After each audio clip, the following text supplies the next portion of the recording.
Sunset. Sunset, also known as sundown, is the daily disappearance of the sun below the horizon due to Earth's rotation. As viewed from everywhere on Earth except the north and south poles, the equinox sun sets due west at the moment of both the spring and autumn equinox. As viewed from the northern hemisphere, the sun sets to the northwest, or not at all, in the northern hemisphere's spring and summer, and to the southwest in the autumn and winter.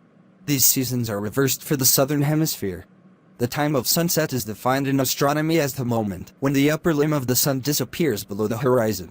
Near the horizon, atmospheric refraction causes sunlight rays to be distorted to such an extent that geometrically the solar disk is already about 1 diameter below the horizon when a sunset is observed. Sunset is distinct from twilight, which is divided into 3 stages. The first one is civil twilight, which begins once the sun has disappeared below the horizon, and continues until it descends to 6 degrees below the horizon. The second phase is nautical twilight, between 6 and 12 degrees below the horizon. As for the third one, it is astronomical twilight, which is the period when the sun is between 12 and 18 degrees below the horizon.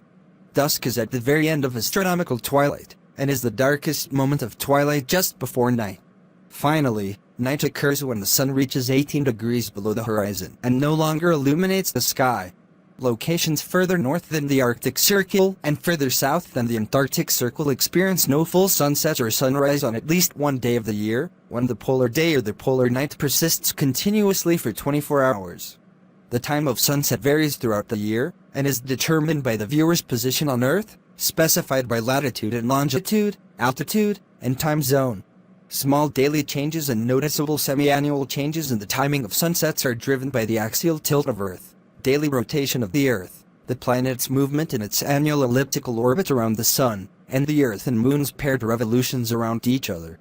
During winter and spring, the days get longer and sunsets occur later every day until the day of the latest sunset, which occurs after the summer solstice.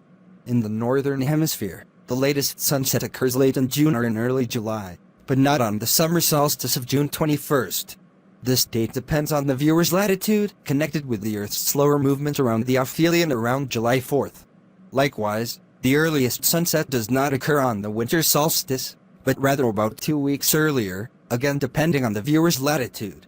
In the northern hemisphere, it occurs in early December or late November, influenced by the Earth's faster movement near its perihelion, which occurs around January. Likewise, the same phenomenon exists in the southern hemisphere, but with the respective dates reversed, with the earliest sunsets occurring sometime before June 21st in winter, and latest sunsets occurring sometime after December 21st in summer, again depending on one's southern latitude. For a few weeks surrounding both solstices, both sunrise and sunset get slightly later each day. Even on the equator, sunrise and sunset shift several minutes back and forth through the year, along with solar noon. These effects are plotted by an anomaly. Neglecting atmospheric refraction and the sun's non-zero size, whenever and wherever sunset occurs, it is always in the northwest quadrant from the March equinox to the September equinox, and in the southwest quadrant from the September equinox to the March equinox. Sunsets occur almost exactly due west on the equinoxes for all viewers on Earth. Exact calculations of the azimuths of sunset on other dates are complex, but they can be estimated with reasonable accuracy by using the anomaly. As sunrise and sunset are calculated from the leading and trailing edges of the sun, respectively, and not the center, the duration of a daytime is slightly longer than nighttime by about 10 minutes, as seen from temperate latitudes.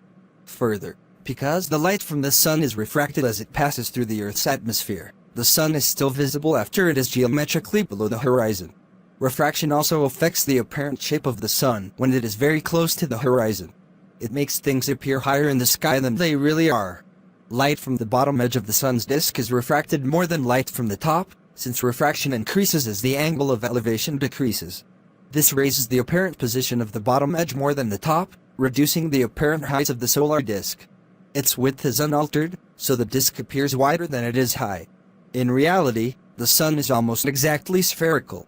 The sun also appears larger on the horizon, an optical illusion, similar to the moon illusion.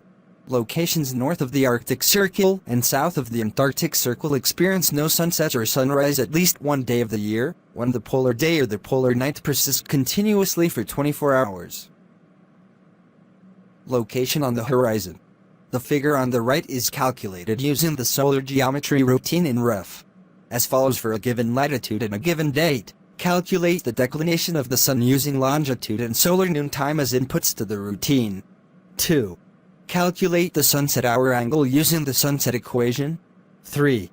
Calculate the sunset time, which is the solar noon time plus the sunset hour angle in degree divided by 15. 4.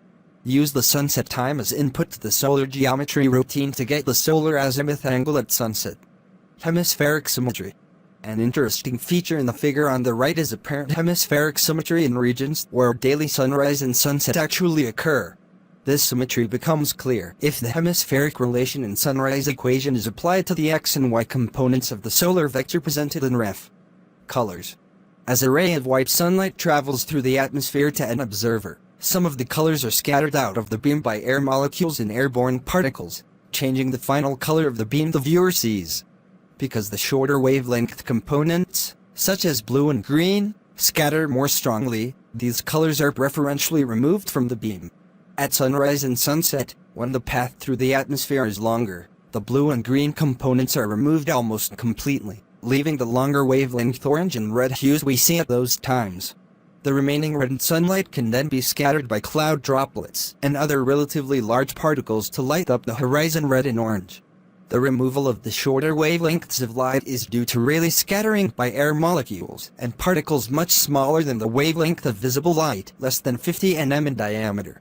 The scattering by cloud droplets and other particles with diameters comparable to or larger than the sunlight's wavelengths, greater than 600 nm, is due to Mie scattering and is not strongly wavelength dependent. Mie scattering is responsible for the light scattered by clouds, and also for the daytime halo of white light around the sun, forward scattering of white light.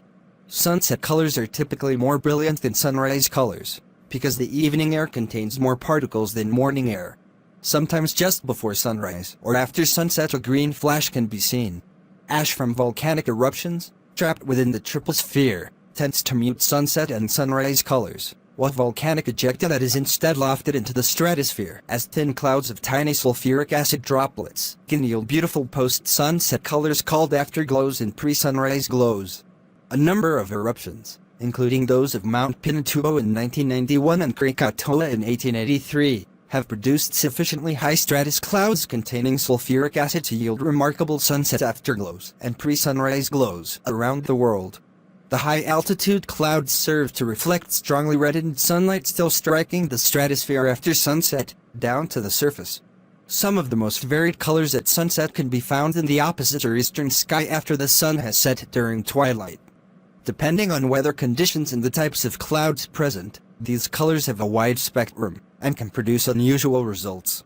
Historical view.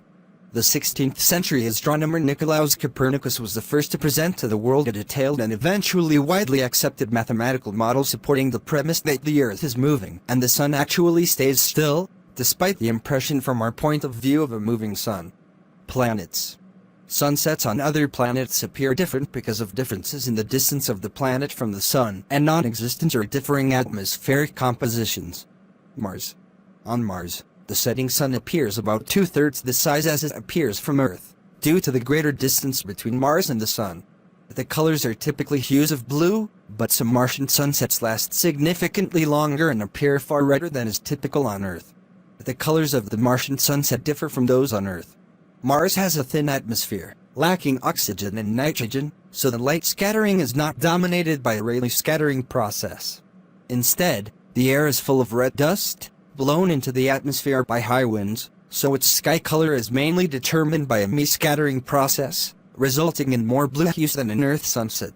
One study also reported that Martian dust high in the atmosphere can reflect sunlight up to 2 hours after the sun has set, casting a diffuse glow across the surface of Mars.